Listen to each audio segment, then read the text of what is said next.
As 45 की है, आज के खर्चे 40,000 रुपये महीना है और 10,000 रुपये मंथली इन्वेस्ट कर रहे हैं एनपीएस में। इनका सवाल है कि क्या रिटायरमेंट के लिए ये सही है। तो आइए इस वीडियो में हम लोग डिटेल में डिस्कस करें कि इनके जीवन पे इस एनपीएस प्लान का क्या असर होगा, क्या सच्चाइयाँ सामने आती हैं। मैंने भी कैलकुलेट नहीं किया है, आपके साथ ही करूंगा एक्सेल के ऊपर और डिस्कस करते हैं कि इनको क्या करने की ज़रूरत है। सो वीडियो को लाइक करना और चैनल को सब्सक्राइब करना मत भूलिएगा। Hi, I am Viplav Majumdar, I am founder of plan your world training academy private limited. Plan your world बनाया ही इसलिए गया ताकि आप खुद पढ़ाई कर सके, ताकि बहुत छोटी सी कॉस्ट पे आप पढ़ाई कर लें अपने कमिटमेंट के साथ, आपको लाखों करोड़ों रुपए का नुकसान ना झेलना पड़े अनजाने में। और 99% इंडियंस को कभी ये पता ही नहीं चलता कि उन्होंने सिर्फ गलत एडवाइस के कारण कितने का नुकसान कर दिया पूरे जीवन में, शायद पूरे जीवन की कमाई से ज़्यादा का नुकसान उन्होंने कर दिया। कैसे आप हमारे साथ पढ़ सकते हैं ये भी मैं वीडियो के अंत में बताऊंगा। वीडियो में लास्ट तक बने रहिएगा। आइए हम लोग अपने एक्सेल पे चलते हैं। इसके लिए एक्सेल आपको पता ही है, हमारा मास्टर डिफरेंशिएटर फॉर्मूला।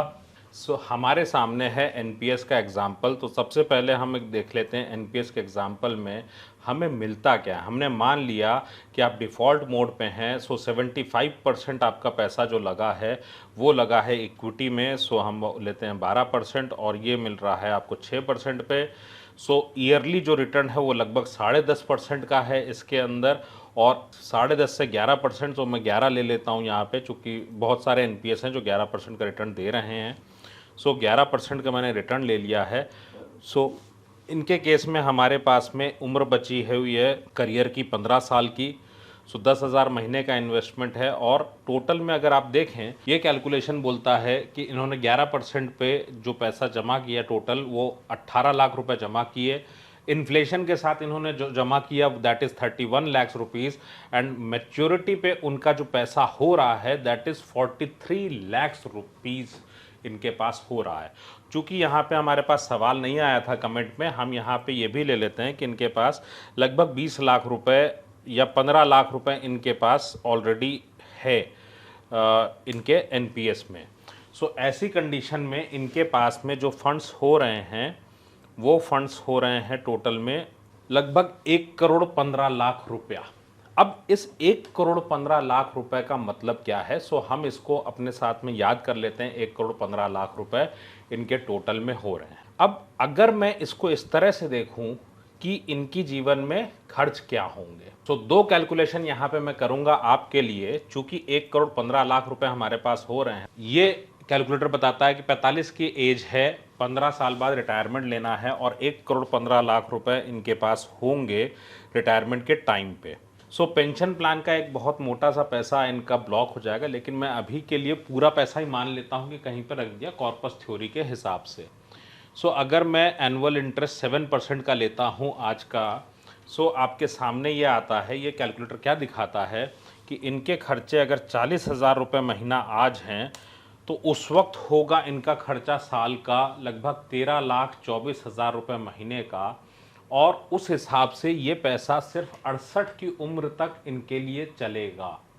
अगर ये स्थिति आपको, जो भी आपने कमेंट किया था, आपको ये स्थिति क्लियर होती है, इसके ऊपर if you are comfortable you can do this. अगर मैं इसको प्लान करूं अपने हिसाब से, मैं रिक्वायरमेंट रख देता हूं, देन सिचुएशन क्या होती है उसके ऊपर भी आ जाते हैं। हमारे पास दूसरा कैलकुलेटर है, उसको यूज़ करता हूं। इस कैलकुलेटर में मैंने एज इनकी 45 ले ली, 60 पे रिटायरमेंट है। तो सिचुएशन क्या होने वाली है हम उसको भी डिस्कस कर लेते हैं।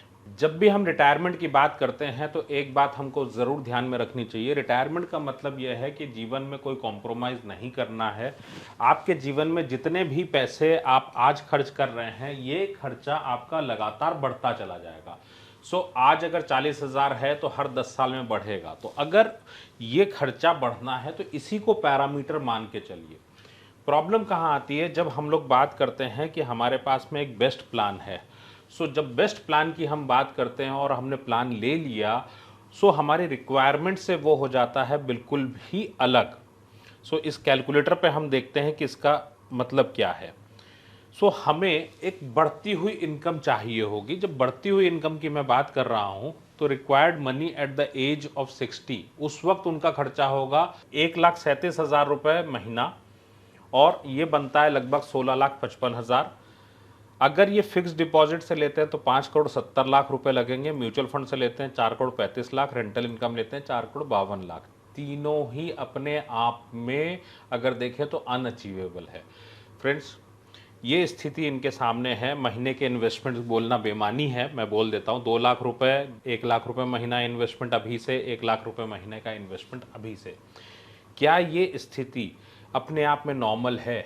मैंने plan your world channel, plan your world training academy इसीलिए बनाया। ये दोनों चीज़ों को हमने इसीलिए तैयार किया ताकि आप अपनी रिटायरमेंट प्लानिंग खुद कर सकें, क्योंकि जैसे ही आप प्लान्स के भरोसे होते हैं, आपके सामने आती है एक बहुत बड़ी रिक्वायरमेंट, और दूसरा आपके सामने आते हैं आपकी savings.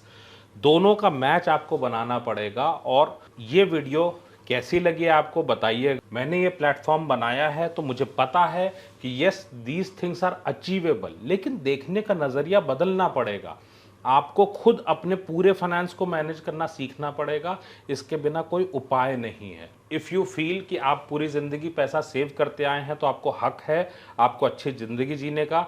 So I am there to teach you. आप जानते हैं कि आप 5 से 7 साल में फाइनेंशियली फ्री कैसे हो सकते हैं, जो गलत इन्वेस्टमेंट्स हैं वो कैसे हटाने हैं आपको, और नए इन्वेस्टमेंट किस तरह से करने हैं। और अगर 5 से 7 साल में फाइनेंशियली फ्री होना है, what should be the financial discipline, जो हैबिट्स आपको अक्वायर करनी कम से कम अगले 5, 7, 10 सालों के लिए, और बच्चों को भी सिखा। लिंक आपके पास डिस्क्रिप्शन में है या planyourworld.com वेबसाइट से आप ले सकते हैं। ये वीडियो आपको कैसी लगी मुझे ज़रूर बताइएगा। और डिग्निटी के साथ रिटायरमेंट के लिए, सफिशिएंट इनकम के साथ रिटायरमेंट के लिए स्टार्ट लर्निंग इमीडिएटली।